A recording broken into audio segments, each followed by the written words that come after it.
On va commencer par l'anatomie des vaisseaux de l'utérus. On va détailler la vascularisation artérielle, veineuse et lymphatique de l'utérus. Avant de commencer, je vais faire juste un rappel de la géographie du pelvis de la femme. Là, vous avez le pubis en avant, cette forme en arrière, la paroi pelvienne. Vous savez maintenant qu'il y a trois loges viscérales, c'est-à-dire, vous savez maintenant qu'il y a trois loges viscérales, la loge vésicale, la loge utérine et la loge urinaire. Elles sont cloisonnées latéralement par une absacogénie et puis par une cloison transverse. Alors, ce qui est particulier chez la femme, c'est que le péritoine pelvien tombe comme un drap sur les organes du pelvis et notamment sur l'utérus.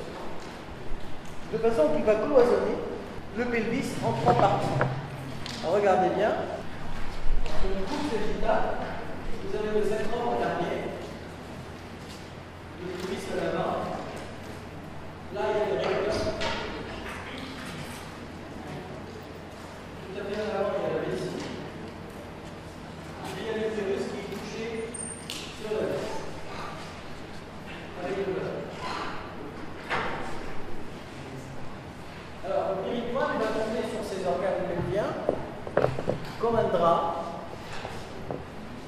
Vous allez avoir comme ça le coup de sac de glace, par la suite le péritoine va remonter sur le cœur, va revenir en devant, et puis sur la vessie. De telle sorte que le pelvis chez la femme, on va lui décrire trois compartiments. Un compartiment derrière ce drap, c'est-à-dire derrière l'utérus, qu'on appelle le compartiment rétro-ligamentaire. Un compartiment ici, sous-ligamentaire, et un compartiment en avant, pré-ligamentaire. Rétro, sous et pré-ligamentaire.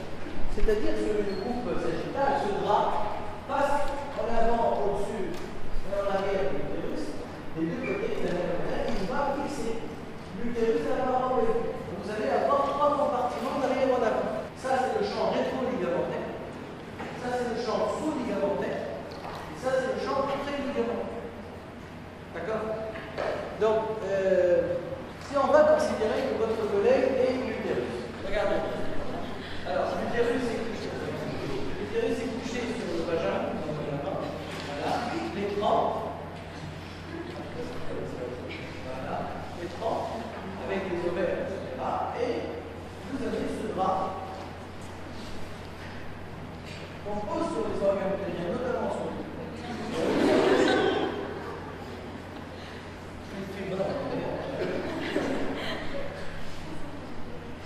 et on a ce drap qui tombe sur l'utérus. Donc, en avant de l'utérus, vous avez la vessie.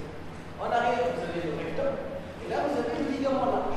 C'est ce qu'on appelle le ligament large. Donc, le ligament large attache l'utérus et les annexes à la paroi du pelvis. Et là, on a. Et il divise le pelvis en trois compartiments. Un compartiment rétro-ligamentaire, un compartiment sous-ligamentaire entre ces deux feuillets, l'autre, et un compartiment pré-ligamentaire. D'accord? Et comme cet ensemble d'utérus et annexe, je l'instrument entre deux parties. Comme à la partie, il faut aller à l'étang. D'accord? Vous faites un zéla et le ligament qui part de l'utérus vers la grande tête. Vous faites un zéla délit l'ovaire. Ça va être pareil. Ça va donner une forme de trait. C'est ce qu'on appelle le mésomètre. L'autre a le bord latéral de l'utérus. Le bord latéral de l'utérus jusqu'à la paroi pelvienne, on va appeler ça le paramètre. C'est un détail. Donc, trois champs rétro-ligamentaires, sous-ligamentaires et pré-ligamentaires. Je vous dis tout de suite, par exemple, l'urtère qui descend de la région lombaire va rentrer dans le pelvis, et pour qu'il arrive à la vessie, qu'est-ce qu'il est obligé de faire? Passer du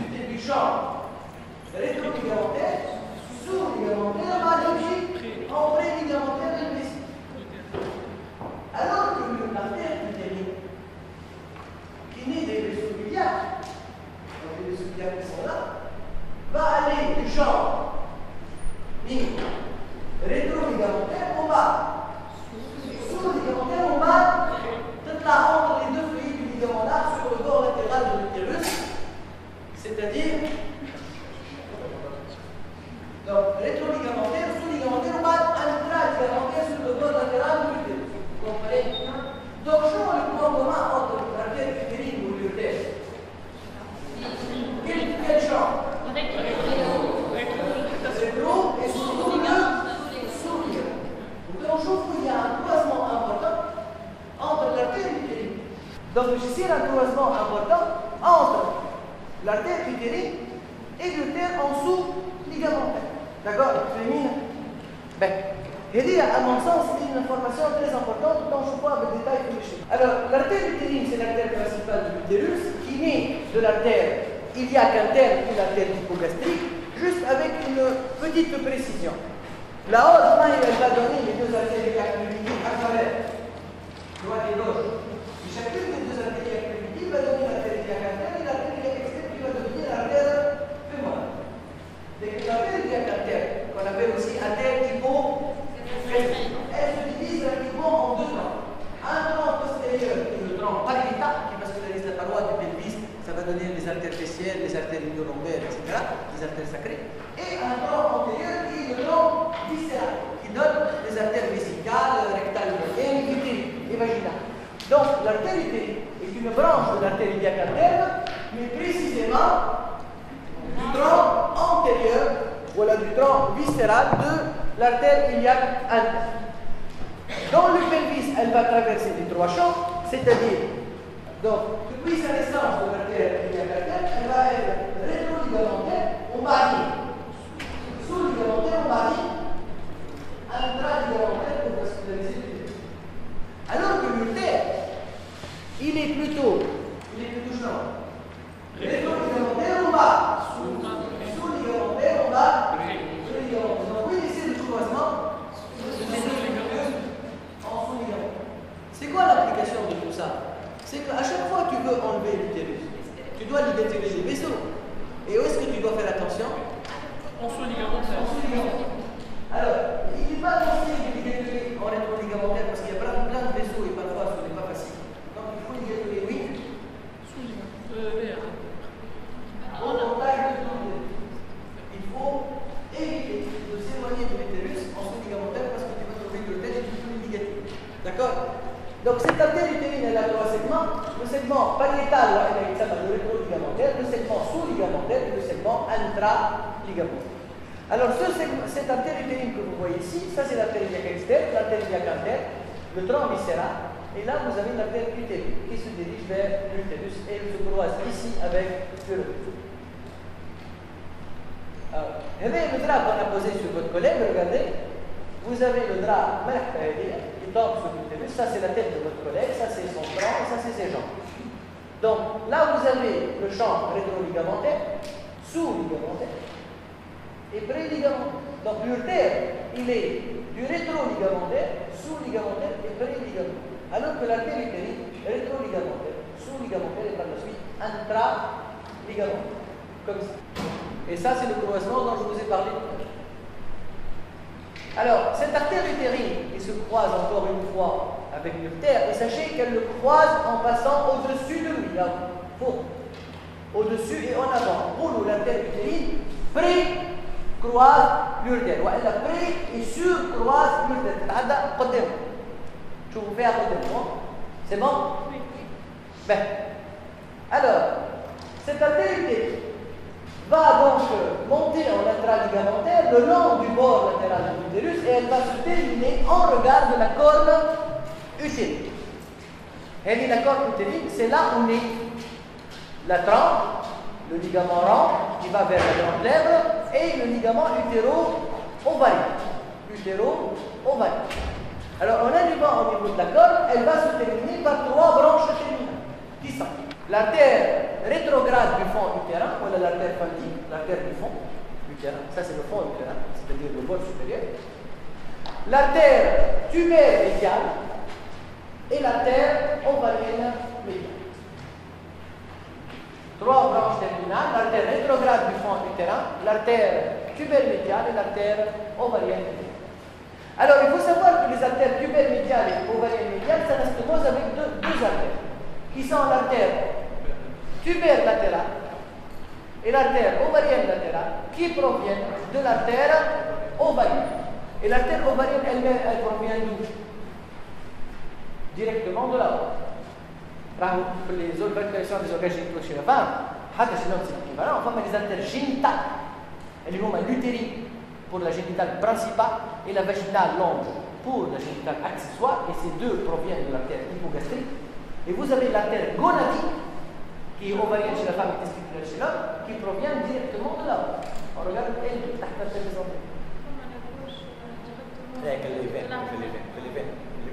La gauche, comme si tu l'avais la gauche, droite directement la veine.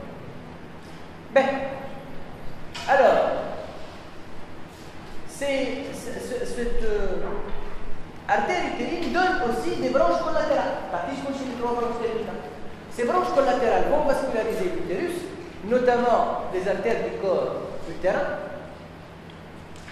vont vasculariser le vagin par trois types d'artères, les artères cervico-vaginales pour le col de l'utérus et pour le vagin, les artères supravaginales du col pour la partie supérieure du vagin, et les artères vésico-vaginales pour la vessie et le vagin.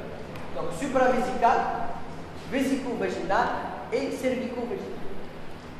Et puis une dernière artère pour l'urètre qui s'appelle l'artère urétérique inférieure. Ce sont les branches collatérales de l'artère utérine. L'artère utérine, rétroligamentaire, sous-ligamentaire, par la suite intraligamentaire. Sur le bord latéral de l'utérus, elle monte selon un trajet sinueux. Elle se termine en regard de la corde avec trois branches terminales, l'artère rétrograde du fond, l'artère tubaire médiale et ovarienne médiale qui s'anastomose avec l'homologue latéral de l'artère ovarienne, et elle donne des branches collatérales, les artères du col utérin, la supravaginale, la vésico-vaginale et la cervico-vaginale, et puis l'artère urétérique inférieure. Donc, l'utérus est vascularisé principalement par l'artère utérine, mais vous avez vu qu'il y a des anastomoses avec l'artère ovarienne. C'est ce qu'on appelle des artères de suppléance. Cette artère ovarienne peut, à travers ses arcades tubaires ovariennes, revasculariser l'utérus, même si ce n'est pas vraiment optimal, mais elle peut assurer une revascularisation anastomosique. Il y a une autre artère qui est très accessoire, c'est l'artère du ligament. Il faut savoir que le ligament qui fixe la corde utérine en traversant le canal inguinal à la grande lèvre est accompagné par une petite artère qui vient de l'artère épigastrique et qui s'appelle l'artère du ligament rond, qui peut renforcer la vascularisation du fond utérin, bien que c'est assez accessoire. Donc l'artère principale c'est l'artère utérine, plus deux types d'artères accessoires, l'artère ovarienne qui donne ses arcades et l'artère du ligament rond. Est-ce que c'est clair pour la vascularisation artérielle? C'est bon? Quel type? L'ovarienne? Et bien l'artère ovarienne. Tati l'artère ovarienne latérale et tubaire latéral. Qui s'anastomose avec ses bras. C'est bon? Donc elle peut revasculariser dans ce sens. Alors les veines, on ne va pas les détailler pour une raison. D'abord, elles sont calquées sur les artères. Deuxièmement, le réseau veineux est tellement anastomotique et irrégulier qu'on n'a pas vraiment des détails à développer. Ce qu'il faut savoir, c'est que l'utérus est drainé par la veine utérine qui se jette dans la veine iliaque antérieure. Maintenant, on va insister plutôt sur les nerfs. Je vais faire d'abord un petit rappel très rapide pour le drainage lymphatique du pelvis. Il faut savoir qu'il y a trois réseaux lymphatiques dans le pelvis. Le réseau iliaque externe, le réseau iliaque interne et le réseau iliaque primitif. Alors, il faut savoir que le réseau iliaque externe est agencé par rapport au réseau iliaque externe, c'est-à-dire une chaîne en dehors de l'artère, une chaîne entre l'artère et la veine et une chaîne en dedans de la veine. Sachez que pour le réseau iliaque externe, ce qui va vous intéresser le plus, c'est la chaîne moyenne et la chaîne interne, c'est-à-dire les ganglions tout autour de la veine iliaque externe, au-dessus et au-dessous de la veine iliaque externe. C'est tout. Et d'ailleurs, ce sont des ganglions très importants, les verts et les rouges, pour le drainage lymphatique du col de l'utérus. Le col de l'utérus se draine principalement vers les ganglions iliaques externes, vers ces deux chaînes tout autour de la veine iliaque externe. On a le réseau iliaque interne, qui draine les organes génitaux internes. On a tous ces deux réseaux se drainent vers le réseau iliaque primitif pour remonter le long de la aorte et de la veine cave interne. Alors, les lymphatiques de l'utérus, bien qu'ils sont anastomosés entre eux et avec le réseau vaginal et annexiel, et bien que leur curage lymphatique est très difficile et la propagation des cancers à ce niveau est assez complexe et variable, mais on va standardiser pour simplifier au maximum, quels sont les territoires de drainage lymphatique du corps de l'utérus d'une part. Donc, quel curage ganglionnaire faire en cas de cancer du corps de l'utérus? Et quels sont les ganglions qui drainent le col de l'utérus, donc quel curage ganglionnaire faire en cas de cancer du col. Alors il se trouve que pour le corps de l'utérus, il y a un pédicule principal, c'est le pédicule utéro-ovarien. Alors ce pédicule utéro-ovarien, il suit, quels sont les ganglions? Ce sont les ganglions qui vont suivre ce ligament réveil utéro-ovarien, chuto-ovarien. Ah, on va dire comme alors, le ligament utéro-ovarien. Alors, dedans, des ganglions qui vont suivre le ligament utéro-ovarien, remonter avec l'artère ovarienne jusqu'à l'origine de l'arbre. Voici l'artère ovarienne qui naît de l'arbre. Vous la voyez? Donc, ces ganglions vont remonter suivant le ligament utéro-ovarien, l'ovaire, le vaisseau ovarien, l'artère ovarienne jusqu'à l'origine de l'arbre. Donc, en cas de cancer du corps de l'utérus, il importe de faire un curage utéro-ovarien jusqu'à l'origine de l'artère ovarienne au niveau de l'arbre. C'est ce qu'on appelle l'éveil insami Z à cet ensemble. Artère et veine ovarienne, insami le ligament lombo, parce que c'est la région lombaire, lombo-ovarien. C'est ce qu'on appelle un curage lombo-ovarien. D'accord? Voilà, lombo-aortique. Curage lombo-aortique. Donc, ça c'est le groupe principal. Il importe donc de faire d'enlever les ganglions lymphatiques depuis le ligament utéro-ovarien jusqu'aux ganglions qui accompagnent les artères ovariennes jusqu'à l'origine de l'arbre. C'est ce qu'on appelle le curage lombo-ovarien ou la utéro-ovarien. Mais il y a deux autres types de ganglions moins importants qui sont les chaînes lymphatiques iliaques externes et même un autre inconstant qui suit le ligament rond. Le curage qu'il importe de faire, c'est l'ablation des ganglions du premier relais, c'est-à-dire le groupe vert. Les deux autres sont accessoires et on ne fait pas le curage. Voilà. Maintenant, pour le col de l'utérus, le pédicule principal, c'est le pédicule iliaque externe, bien que femme accessoire de l'iliaque. Donc, en cas de cancer de col de l'utérus, quel curage faire? Curage iliaque externe. Et en cas de cancer du corps de l'utérus, curage lombo-aortique suivant les ganglions utéro-ovariens ou astellaires. L'artère utérine est une branche du tronc postérieur de l'artère hypogastrique. Tronc antérieur, le tronc postérieur est pariétal. Le tronc antérieur est viscéral. L'artère utérine possède un segment pariétal préligamentaire. Le pariétal, c'est le rétroligamentaire. Le sous- et l'intraligamentaire, ce sont des segments viscéraux, graves de l'utérus. Donc, le segment pariétal de l'artère utérine, celui de parois, c'est le rétroligament. Le sous- et l'intraligamentaire, c'est le segment viscéral. Cette artère utérine se termine le long du ligament utéro-ovarien. Oui ou non? Oui, en s'anastomosant avec l'artère ovarienne latérale et tubaire latérale, qui vient de l'artère ovarienne. Cette artère utérine décrit une crosse dans son segment intraligamentaire.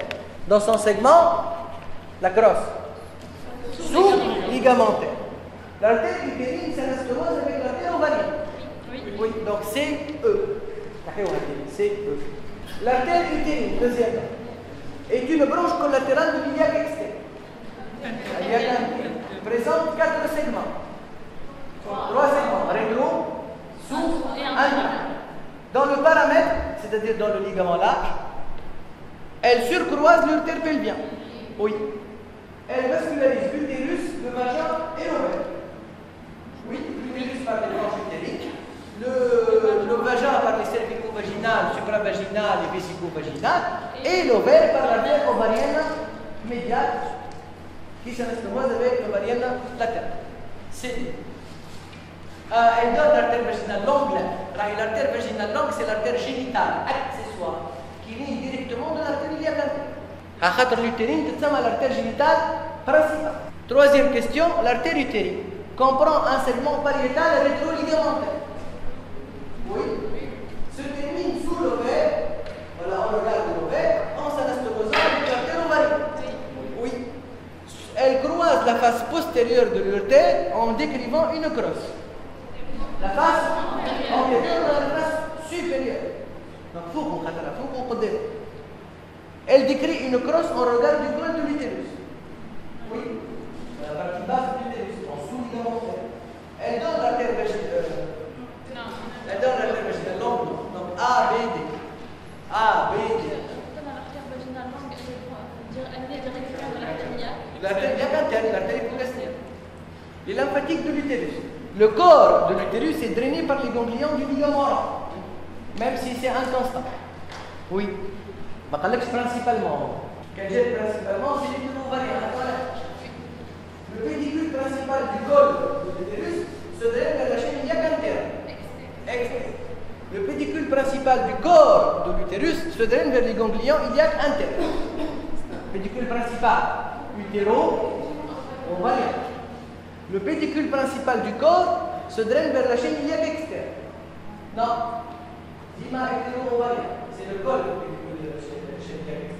Le pédicule postérieur, le pédicule postérieur de l'utérus se draine vers les ganglions du promontoire. Promontoire, c'est l'angle L5-S1. Donc, A, E. 5. L'artère utérine est une branche terminale de l'artère hypogastrique. C'est une branche collatérale. L'artère utérine donne plein de branches, l'artère hypogastrique donne plein de branches collatérales. Elle rétrocroise l'artère pelvien. Elle pré et surcroise. Dans son segment intraligamentaire, l'artère utérine ne donne aucune branche. Si l'intraligamentaire est à la elle se termine en regard de la corne utérine. Oui, en donnant ces trois branches terminales. La rétrograde du fond, l'ovarienne médiane, la tubaire médiane. C'est une artère de type terminal. Non, elle s'anastomose. C'est une artère de type anastomotique parce qu'elle s'anastomose avec les branches de l'artère ovarienne. D. Quel curage ganglionnaire proposez-vous en cas de chirurgie pour cancer du col de l'utérus? Curage iliaque externe. Une hystérectomie expose à un risque lors de la ligature de l'artère utérine. Lequel? Ligature dans la lésion de l'utère. Expliquez comment. Allez, je sais parce que l'artère utérine sur et précroise, on la surcroise l'urtère dans le champ sous-ligamentaire, au voisinage du col de l'utérus. Parce que l'artère utérine sur et précroise l'urtère dans le champ sous-ligamentaire